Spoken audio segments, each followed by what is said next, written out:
کی لیڈرشپ کی تقاریر وغیرہ موجود ہیں کہ نواز شریف صاحب جو ہیں وہ لاڈلے ہیں، تو کیا آپ پھر بھی ان کے ساتھ جو ہیں اتحاد میں جا سکتی ہیں؟ عادل دیکھیں، ہم نے تو بلکہ اگر آپ پرانی ساری چیزیں اٹھا کے دیکھتے تو پیپلز پارٹی نے تو بڑا ویلکم کیا تھا جب پاکستان مسلم لیگ نون نے ووٹ کو عزت دو کا نعرہ لگایا. ہم نے تو بلکہ خوشی کا اظہار کیا جب انہوں نے جمہوریت کی بات کی.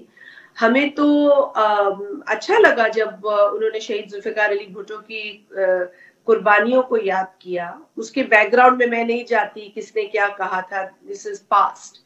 تو ہمیں اچھا لگا کہ بالآخر انہوں نے جمہوری عمل پر اعتماد کا اظہار کیا ہے اور اسی عمل کو آگے لے جانے کی بات کر رہے ہیں اور صحیح جو سمت ہے اس میں جا رہے ہیں. لیکن پھر یک ہم نے خود دیکھا، آپ نے دیکھا کہ بہت زیادہ اسپیشل ٹریٹمنٹ دیا جا رہا ہے. آپ نے دیکھا کہ وہی چیزیں ہمیں یاد آ رہی تھیں جو 2018 سے پہلے ہو رہی تھیں. ہمیں وہ سارے منظر دیکھنے کو مل رہے تھے. یک نیب جیسا ادارہ ریلیف دینے لگا، یک بیلز ہونے لگی. کیا اور لوگ جو پاکستان میں رہتے ہیں وہ اس طرح کے ٹریٹمنٹ کے مستحق نہیں ہیں؟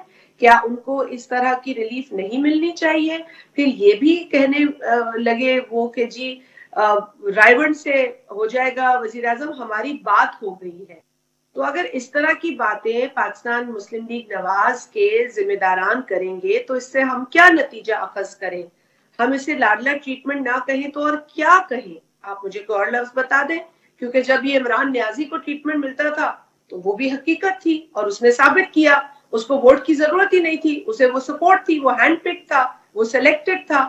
تو اگر یہی طریقہ نون لیگ کے ہمارے ساتھی سمجھتے ہیں کہ اسی طریقے سے وہ آئیں گے تو میرا خیال ہے اس طریقے سے نہ وہ خود رہ سکیں گے، نہ اس سے پاکستان کی جمہوری عمل کو فائدہ ہوگا، بلکہ الٹا ہمیں نقصان ہوگا.